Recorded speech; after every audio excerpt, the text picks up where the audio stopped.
Queridos hermanos, hemos escuchado el capítulo 23 del Evangelio de San Mateo, de los versículos 1 al 12, que de acuerdo a la versión de la Biblia de Jerusalén, aparece con el título de Hipocresía y vacuidad de los escribas y fariseos.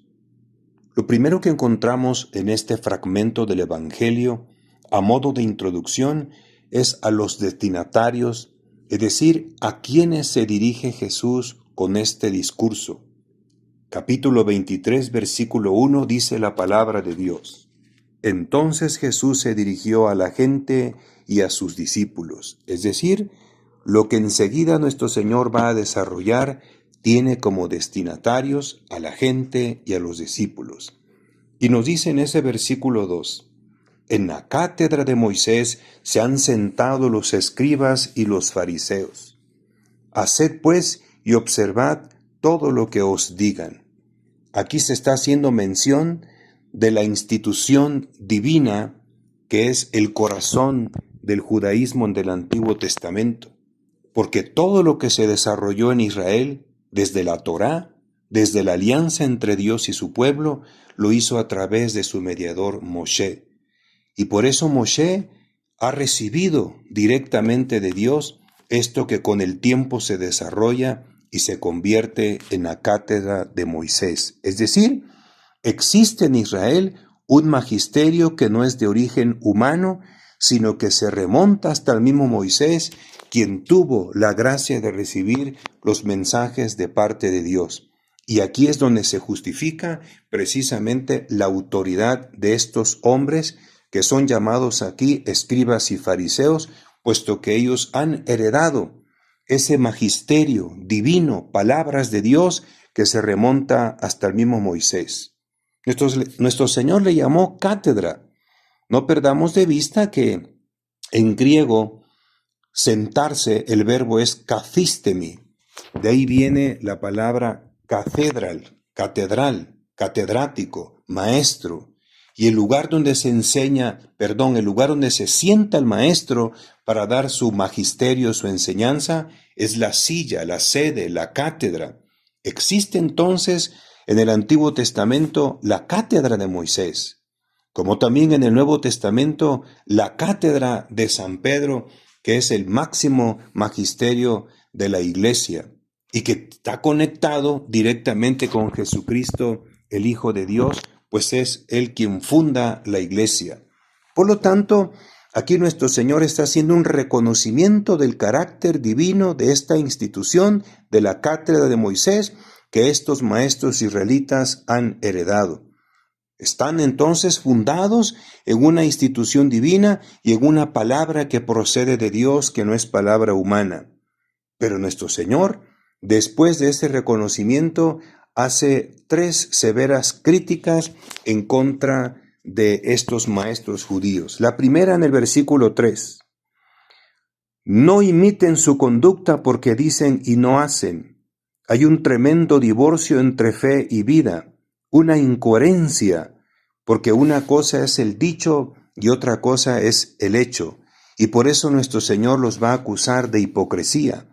Tema que precisamente se va a desarrollar en la siguiente perícopa, que está en ese capítulo 23, versículos del 13 hasta el final de esa perícopa, que está titulada como 7 maldiciones contra los escribas y fariseos, repitiéndose muchas veces el estribillo con que arranca ese versículo 13. ¡Ay de vosotros, escribas y fariseos hipócritas, que cerráis a los hombres el reino de los cielos! Por lo tanto, Jesús los acusa de que tienen un divorcio, una incoherencia de vida porque dicen y no hacen. Por eso Jesús señala esta crítica y se los muestra a los discípulos. Segunda crítica está en el versículo 4, cuando Jesús dice, atan cargas pesadas y las echan a las espaldas de la gente, pero ellos ni con el dedo quieren moverlas. Aquí está Jesús ya mostrando de alguna manera esa interpretación personal de la ley que los llevó a unas enseñanzas rigurosas que ni ellos mismos están dispuestos a llevar a la práctica. Ya el Espíritu Santo había denunciado que ellos iban perdiendo esa autoridad en cuanto se iban distanciando de lo que Dios había revelado y empezaron a tener interpretaciones personales y humanas. Marcos 1:22. Allí se compara la autoridad del magisterio de Jesús de la debilidad de los maestros judíos que han perdido autoridad. Y en Mateo capítulo 7, versículo del 7 al 8, nuestro Señor les ha dicho: en vano me rinden culto, ya que enseñan doctrinas que son preceptos de hombres. Dejando el precepto de Dios, os aferráis a la tradición de los hombres. Atención, esa es la segunda crítica, que ya empezaron a realizar interpretaciones rigurosas, humanas, que ellos mismos están dispuestos a llevar a la práctica. Y finalmente, la tercera crítica, que va del versículo 5 al 7 de ese capítulo 23, cuando el Señor los acusa de un narcisismo, de un espíritu de necesidad de reconocimiento, de orgullo y de soberbia, porque todo lo que ellos realizan, el único propósito es llamar la atención. ¿Cómo no recordar lo que ya el Señor había criticado en el capítulo 6 de San Mateo acerca de las tres prácticas fundamentales de la piedad judía: la limosna, la oración y el ayuno? Curiosamente, estas tres prácticas solamente eran instrumentalizadas para llamar la atención de los hombres y tener reconocimiento. Y el Señor nos invitaba a tener una práctica en la intimidad, en lo secreto con nuestro Padre, para destrozar ese espíritu de necesidad de reconocimiento. Todas sus obras lo realizan para llamar la atención. Se visten de manera también con una exterioridad tan llamativa que quieren que los ojos de los demás estén sobre ellos. Y les encanta acomodarse en los primeros lugares para demostrar que ellos tienen una gran importancia o necesitan ser reconocidos como los más importantes.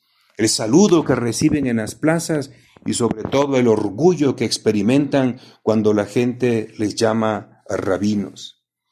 Este espíritu de necesidad de reconocimiento no solamente estuvo presente entre los escribas y fariseos, los mismos apóstoles también tienen este espíritu terrible, como cuando están discutiendo quién de ellos es el más importante en Marcos capítulo 9, versículo 33 y siguientes. O cuando los apóstoles Santiago y Juan, hermanos, le piden a nuestro Señor ser colocados uno a su derecha y otro a la izquierda una vez que Él se convierta en rey, de acuerdo a Marcos capítulo 10, versículo 35 y siguientes. Entonces en Israel, tanto en los líderes judíos como seguramente en todos los demás, existía ese espíritu de necesidad de reconocimiento, espíritu de narcisismo, espíritu de orgullo y de soberbia. Por eso nuestro Señor, en el texto del día de hoy, al cierre de la crítica que hace y que va de los versículos del 8 al 12, les dice el Señor: ustedes, en cambio, no os dejéis llamar rabí, porque uno solo es vuestro maestro y vosotros sois todos hermanos. Al final de esta enseñanza de Jesús aparece en el versículo 11 y 12, el mayor entre vosotros será vuestro servidor, pues el que se ensalce será humillado y el que se humille será ensalzado. Con esto nuestro Señor está proponiendo una comunidad de discípulos alternativa al modo como lo vive la sinagoga judía. Aquí es donde la iglesia comienza ya a fraguarse, y en ese sentido, entre los miembros de la comunidad alternativa, entre la comunidad de los discípulos, ninguno debería de sentirse el más grande que todos en el sentido del espíritu de narcisismo o de necesidad de reconocimiento, sino ahora sí se vale desde esta comunidad alternativa aspirar a ser el mayor, pero el mayor necesariamente tendrá que convertirse en el diácono, en el servidor, curiosamente en el más sencillo. Por eso el Señor dijo que el que se humilla, ese es el que será ensalzado. Este es el modelo que nuestro Señor propone para destruir ese espíritu de necesidad, de reconocimiento y de narcisismo que existe en el corazón de la sinagoga judía, encarnado en los maestros que son los escribas y fariseos. Por eso nuestro Señor nos pide que tengamos cuidado en el tratamiento de los ídolos, de los títulos. Nadie debe de utilizar un título como es el caso de maestro, de padre o de guía, porque pudiera instrumentalizar ese título para convertirse y tener justificación y derecho de estar por encima de los demás. En realidad, solo el Padre Dios y solo Jesucristo están por encima de todos nosotros, mientras que nosotros somos hermanos en Cristo nuestro Señor. Bendiciones a todos.